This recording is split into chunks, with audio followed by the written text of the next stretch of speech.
Hello friends, welcome back to Pragati Mantra classes. My name is Shivangi Agrawal. So students, जैसा कि हमारी science की सीरीज चल रही थी और आज उसी सीरीज को कंटिन्यूएशन करते हुए हम एक नया चैप्टर स्टार्ट करने वाले हैं जिसका नाम है सजीव वस्तुएं यानी कि लिविंग थिंग्स।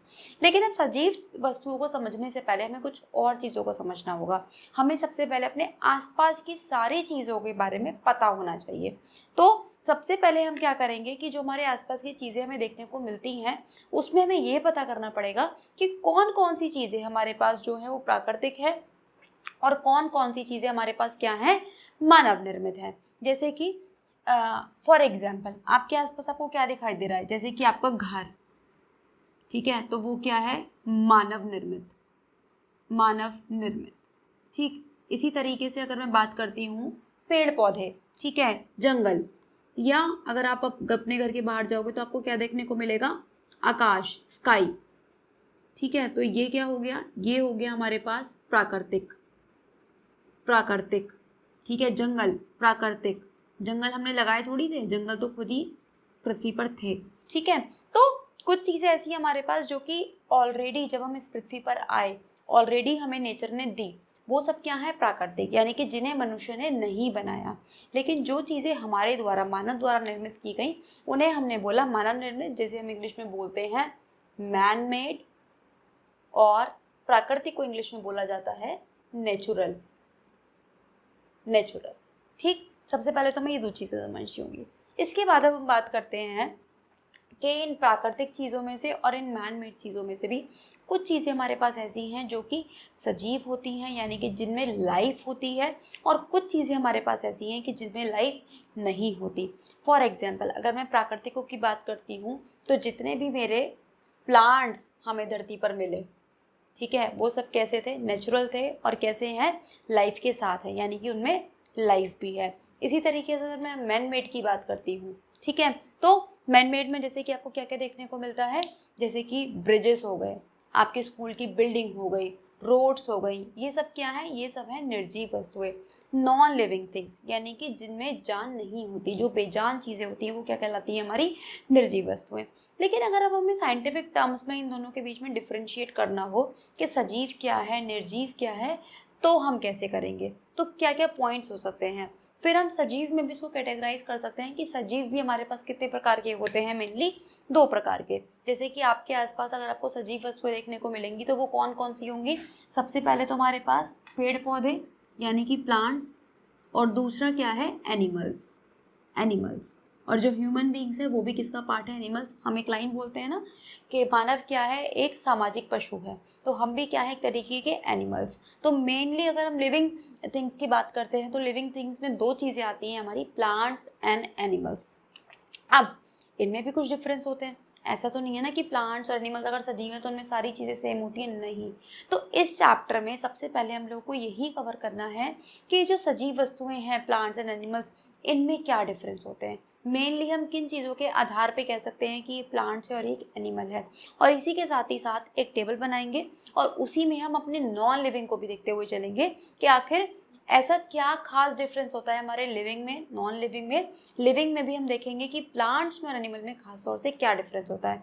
तो चलिए एक टेबल बनाते हैं और एक एक पॉइंट करके हम इसमें डिस्कस करेंगे। तो देखिए स्टूडेंट्स, ये हमारे पास कुछ पॉइंट्स मैंने आपके लिए लिखे रखे हैं जिनके द्वारा हम प्लांट्स में, एनिमल्स में और निर्जीव वस्तुओं में, यानी कि पौधों में, जंतु में और जो निर्जीव वस्तुएं हैं उनमें हम डिफरेंस आराम से बता सकते हैं। इनके बेसिस पे हम इनमें डिफरेंस क्रिएट कर सकते हैं। तो सबसे पहला पॉइंट है हमारे पास यहाँ पे गमन, लोकोमोशन। अब देखिए स्टूडेंट्स, यहाँ पे दो टर्म्स हम यूज़ करते हैं, एक हम यूज़ करते हैं लोकोमोशन और एक हम यूज़ करते हैं मूवमेंट। मूवमेंट, मूवमेंट को हिंदी में बोला जाता है गति। तो ध्यान रखिएगा स्टूडेंट्स कि जो प्लांट्स होते हैं वो क्या शो करते हैं, मूवमेंट शो करते हैं, गति शो करते हैं।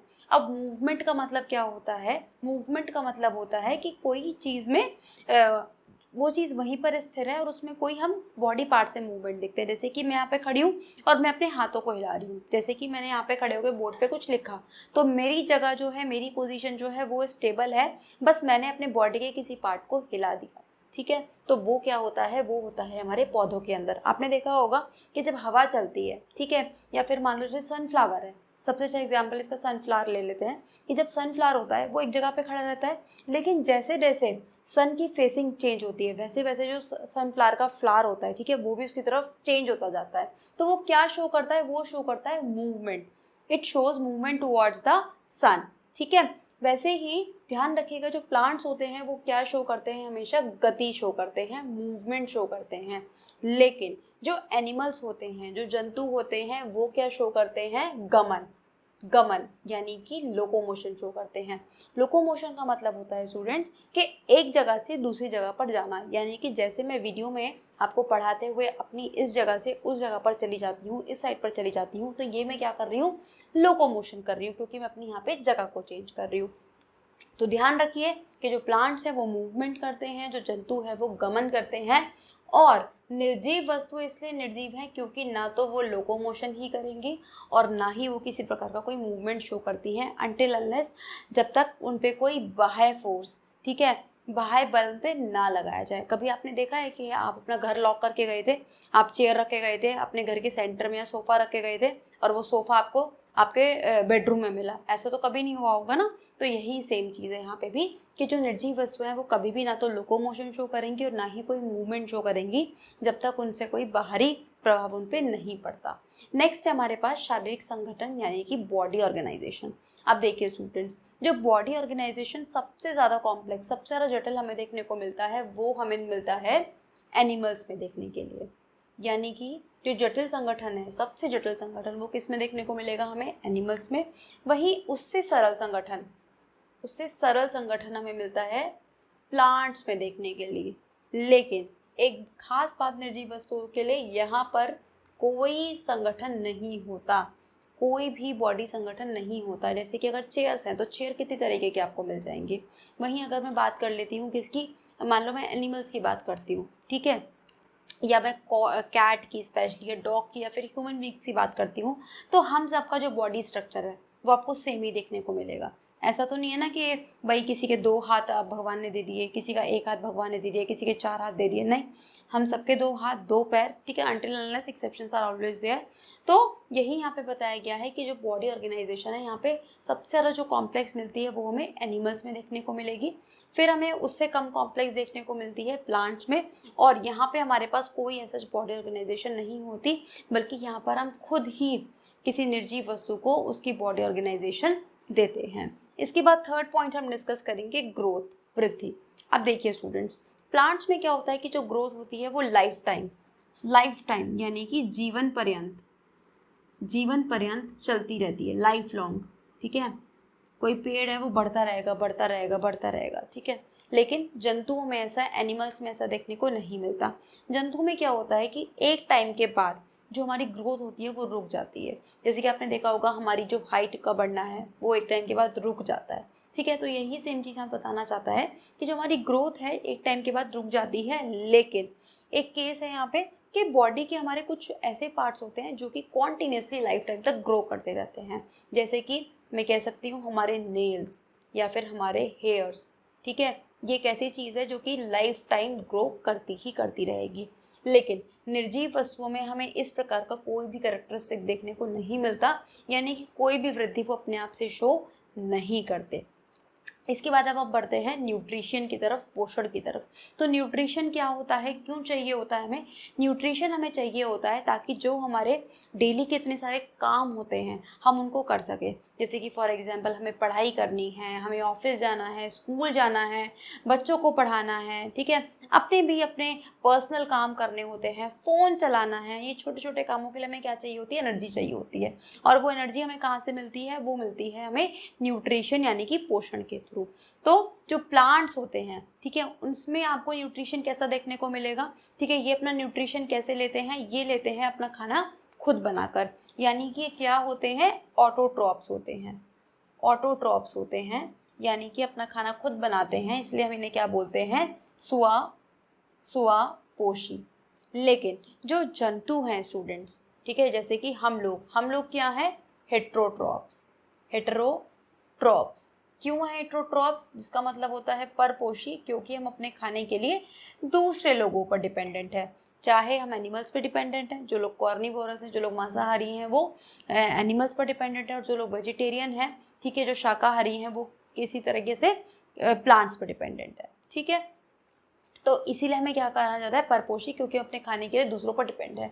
लेकिन निर्जीव वस्तुओं को न्यूट्रिशन की ज़रूरत नहीं पड़ती, क्योंकि उन्हें अपना ऐसा कोई काम नहीं करना होता। भाई यहाँ पे न्यूट्रिशन की ज़रूरत क्यों पड़ती है प्लांट्स में, क्योंकि प्लांट्स को अपना खाना बनाना है, प्लांट्स को फ्रूट्स बनाने हैं, प्लांट्स को सीड्स बनाने हैं, लीव्स बनाने हैं, अपनी ग्रोथ करनी है, इसलिए उसे न्यूट्रिशन की ज़रूरत है। लेकिन एक अच्छी बात कि अपना खाना खुद बना लेते हैं और उल्टा हमें भी दे देते हैं। इसके बाद अब हम चलते हैं रेस्पिरेशन यानी कि श्वसन की तरफ।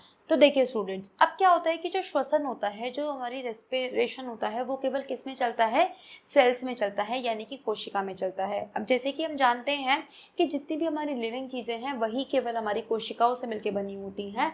बाकी जो हमारी निर्जीव चीज़ें होती हैं वो किससे मिलकर बनी हुई होती है, एटम से, यानी कि परमाणुओं से। तो जो हमारा श्वसन है वो केवल कहाँ चलेगा, कोशिका में चलेगा। निर्जीव तो बने ही नहीं है कोशिका से, तो यहाँ पे हमारा जो श्वसन है वो नहीं चलेगा। तो ये एक मेजर डिफरेंस है किसके बीच में, लिविंग और नॉन लिविंग के बीच में, कि यहाँ पर लिविंग चीज़ों में हमें क्या देखने को मिलेगा, रेस्पिरेशन देखने को मिलेगा, श्वसन देखने को मिलेगा। अब स्पेशली इसका जो नाम होता है इसको हम बोलते हैं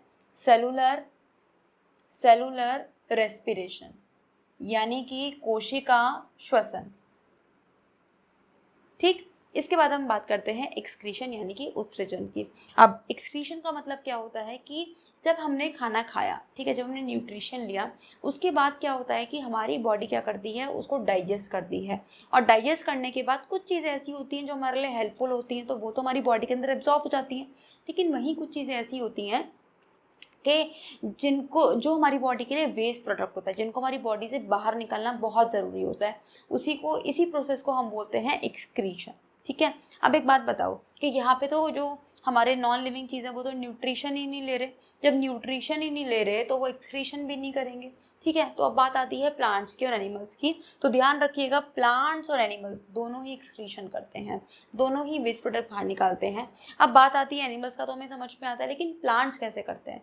तो स्टूडेंट्स, कई बार आपने देखा होगा, कई बार क्या, बल्कि स्पेशली जो हमारा वैक्स होता है, जो प्लांट से मोम बनाया जाता है, ठीक है, आपने देखा होगा, आपने तो गूगल पे सर्च भी कर सकते हैं। क्या होता है कि जो हमारे मोम के वैक्स के प्लांट होते हैं, ठीक है, कई, जिनसे कुछ चिपचिपा पदार्थ निकलता है, ठीक है, वो जो चिपचिपा पदार्थ है ना, वो एक तरह से प्लांट्स के लिए वेस्ट होता है, ठीक। तो अब क्या होता है कि वो हमारे लिए तो यूज़फुल है, तो हम क्या करते हैं, उसको कलेक्ट कर लेते हैं अपने काम करने के लिए। लेकिन प्लांट्स के लिए वो वेस्ट है, प्लांट्स के लिए वो उनका एक्सक्रीटा है, ठीक है, तो वो उसको क्या कर देते हैं, बाहर निकाल देते हैं। अगर वो उसको बाहर नहीं निकालेंगे तो उनका भी क्या हो जाएगी, डेथ हो जाएगी, वो भी मर जाएंगे। इसके बाद है नेक्स्ट, इरिटेटेबिलिटी यानी कि उत्तेजनशीलता। अब इस पॉइंट का क्या मतलब है, इस पॉइंट का मतलब है कि जब हमारे जैसे कि मौसम में बदलाव हो रहा है, ठीक है, या फिर क्या हो रहा है कि हमको जो कुछ चीज़ें हैं बाहर की वो फील कर पा रहे हैं, ठीक है, लेकिन ये सब चीज़ें किस में होंगी, लिविंग थिंग्स में होंगी, नॉन लिविंग्स में ये सब चीज़ें नहीं होंगी। आपने सोचा है कभी कि जब हमें ठंड लगती है तो प्लांट्स में आपको क्या कहते हैं, चेंजेस देखने को मिलेंगे, एनिमल्स में भी आपको चेंजेस देखने को मिलेंगे, लेकिन निर्जीव चीज़ों में हमें टेम्परेचर से कोई फ़र्क नहीं पड़ता। अब आप सोचिए, देखो कि जब ठंड थी तो भी आपका जो घर था वो वैसे का वैसे ही था, और अभी जब गर्मी है तो भी आपका घर वैसे का वैसे ही है, ठीक है। ऐसा तो नहीं है ना कि भाई घर हमसे कह रहा है कि एसी लगा लो, या उसे ठंड से कोई फ़र्क पड़ेगा, या ठंड में हमने उसे कपड़े पहनाए, ऐसा तो हमने कुछ नहीं करा होगा। तो उत्तेजनशीलता क्या होती है, उत्तेजनशीलता केवल किसको फील होगी, जो लिविंग चीज़ें हैं, ठीक है। जैसे आपने देखा होगा कि कुछ प्लांट्स हैं वो केवल हम विंटर्स के मौसम में ही लगा सकते हैं, या कुछ प्लांट्स हैं जो कि समर के मौसम में ही लगाए जाते हैं। अगर हम उनको विंटर में लगाएंगे तो वो मर जाएंगे या वो ग्रो ही नहीं कर पाएंगे। सेम विद एनिमल्स, कि जब ठंड होती है तो हम क्या करते हैं, हमें ठंड फील होती है तो हम वार्म क्लोथ्स पहनते हैं, जब गर्मी है तो हम हल्के हल्के लाइट कलर के कपड़े पहनेंगे, हमें एसी की नीड लगेगी, ठंडा पानी पीने की जरूरत लगेगी, ठंडी ठंडी चीज़ें जैसे लाइक आइसक्रीम, कोल्ड ड्रिंक, ये सब हमें अच्छी लगने लगती हैं। तो ये जो उत्तेजनशीलता है ये केवल किस में शो होती है, निर्जीव चीज़ों में, और निर्जीव कौन कौन सी है, हमारी प्लांट्स और एनिमल्स। इसके बाद है प्रजनन यानी कि रिप्रोडक्शन। अब रिप्रोडक्शन का मतलब क्या होता है, देखो नाम से ही समझ में आ रहा है, दोबारा, और प्रोडक्शन माने किसी चीज़ को बनाना, यानी कि ये जो कैपेसिटी है किसी चीज़ को दोबारा बनाने की, ये केवल आपको लिविंग चीज़ों में ही मिलेगी, नॉन लिविंग में आपको कभी नहीं मिलेगी। ऐसा तो नहीं हुआ होगा ना कि आज आप अपना घर बंद करके गए, एक टेबल छोड़ के गए थे और आपने देखा जब आप वापस आओ कि एक टेबल के साथ एक छोटा सा स्टूल भी रखा हुआ है। ऐसा तो नहीं हुआ होगा ना कि उस टेबल ने खुद से बना दिया, नहीं। तो जो ये प्रजनन करने की क्षमता है, ठीक है, जो अपनी प्रोजेनी को, जो अपने जैसे यंग वंस को प्रोड्यूस करने की क्षमता है, वो केवल किस में होती है, वो होती है प्लांट्स में या फिर एनिमल्स में, यानी कि मैं कहूँगी लिविंग थिंग्स में होती है। नॉन लिविंग में ये पावर नहीं होती। जैसे कि प्लांट से हम दूसरे प्लांट्स बना सकते हैं, भाई एक प्लांट था, उसका कोई सीड गिर गया सॉइल में, वहाँ पे दोबारा से प्लांट निकल आया। ऐसे ही हमारे मम्मी पापा ने हमें बर्थ दिया, अब हम भी किसी और को बर्थ दे सकते हैं, अपनी आगे आने वाली जनरेशन को। तो हम क्या कर रहे हैं, यहाँ पे रिप्रोडक्शन कर रहे हैं, यानी कि जो लिविंग बींग्स होते हैं वो रिप्रोडक्शन शो करते हैं। इसके बाद लास्ट पॉइंट है हमारे पास लाइफ साइकिल, यानी कि जीवन चक्र। अब देखिए स्टूडेंट्स, ये क्या है यहाँ पे कि यहाँ पे जो लिविंग चीज़ें होती हैं इनका एक अपना पर्टिकुलर लाइफ स्पैन होता है, ठीक है। जैसे कि हम कहते हैं कि भाई जो कछुआ है वो सबसे ज़्यादा सालों तक जिंदा रह सकता है, ठीक है। वहीं जो एक फ्लाई है उसका जो लाइफ साइकिल है वो 15 to 20 डेज़ का होता है, सबसे कम लाइफ साइकिल हम कह सकते हैं उसी का होता है, ठीक है। लेकिन क्या निर्जीव चीज़ों का ऐसा कोई लाइफ साइकिल होता है? नहीं होता, ठीक है। अब हो सकता है कि भाई कुछ लोग जो अपनी चीज़ों को बहुत संभाल के रखते हैं, उनकी जो चीज़ें हैं वो आपको कई सालों तक वैसी की वैसी मिलेंगी, और कुछ लोग जो बहुत केयरलेस होते हैं, कल ही सामान लेकर आए थे मार्केट से, कल ही अपने कप लेकर आए थे, क्रॉकरी का सेट लेकर आए थे, आज तोड़ दिया, तो इनका कोई टाइम स्पैन, लाइफ स्पैन यहाँ पे हमें देखने को नहीं मिलता। लेकिन पौधों का और एनिमल्स का हमें एक पर्टिकुलर लाइफ स्पैन देखने को मिलता है, इनका जीवन चक्र देखने को मिलता है। भाई हमें पता है कि बटरफ्लाई है, ठीक है, बटरफ्लाई का पहले क्या होता है कि क्या कहते हैं, कैटरपिलर बनेगा, कैटरपिलर में फिर मॉर्फोसिस होगा, मेटामॉर्फोसिस हमें देखने को मिलता है, ठीक है, प्यूपा बनता है, प्यूपा से फिर क्या हमें बटरफ्लाई देखने को मिलती है। तो ये सब चीज़ें फिक्स्ड हैं, ठीक है। जैसे कि अब ह्यूमन बीइंग का बच्चा है तो वो भाई 9 महीने वूम में रहेगा, उसके बाद वो बाहर आएगा, बाहर आकर धीरे धीरे धीरे धीरे उसकी बॉडी ग्रो करेगी, फिर वो एक यंग वन बनेगा, सबसे पहले इन्फेंट बना, यंग वन बना, फिर टॉडलर बना, देन क्या कहते हैं, फिर वो हमारे पास एक चाइल्डहुड में आ गया, देन वो एडोलिसेंस में चला गया, एडल्टहुड में चला गया, इसके बाद वो अपना ओल्ड एज में चला गया। तो एक पर्टिकुलर हमारे पास एक फिक्स्ड लाइफ स्पैन हमें देखने को मिलता है, किसमें, लिविंग ऑर्गेनिजम्स में। लेकिन नॉन लिविंग में हमें ऐसा कुछ भी देखने को नहीं मिलता। तो ये थे स्टूडेंट्स मेन आपके डिफरेंस। अगर आपको ये वाले पॉइंट्स याद हो जाते हैं कि किस किस बेसिस पे हम इनको डिफरेंशिएट कर सकते हैं, तो आपको इन सब चीज़ों में तो अब मैंने समझा ही दिया है, तो आपको कोई प्रॉब्लम नहीं आनी चाहिए। इसके बाद अब हम चलते हैं इस चैप्टर के नेक्स्ट टॉपिक की तरफ, जहाँ पे हम अपने ऑर्गेनिजम्स को बांटेंगे on the basis of their habitat. तो आई होप स्टूडेंट्स ये जो डिफरेंस था हमारा लिविंग और नॉन लिविंग के बीच का, ये जो कॉन्सेप्ट है आपको समझ में आया होगा और अच्छा लगा होगा। तो अगर अच्छा लगा है तो वीडियो को लाइक करना ना भूलें, शेयर करना ना भूलें, चैनल पर नए हैं तो सब्सक्राइब कर दें, बेल आइकन को हिट कर दें ताकि आने वाले सारे नोटिफिकेशंस आपको टाइम से मिलते रहें। प्लस इस क्लास का PDF प्राप्त करने के लिए आप हमारे टेलीग्राम चैनल से जुड़ सकते हैं, जिसका लिंक आपको डिस्क्रिप्शन बॉक्स में दे दिया गया है। अब आप हमें इंस्टा पर भी फॉलो कर सकते हैं, और अगर आप हमारी अन्य प्लेलिस्ट पर पहुंचना चाहते हैं तो उन सभी के लिंक आपको डिस्क्रिप्शन बॉक्स में दे दिए गए हैं, आप वहाँ से डायरेक्टली पहुँच सकते हैं। तो मिलते हैं नेक्स्ट क्लास में इसी टॉपिक के कॉन्टिन्यूशन में, चैप्टर के कॉन्टिन्यूशन में। तब तक पढ़ते रहिए। All the very best.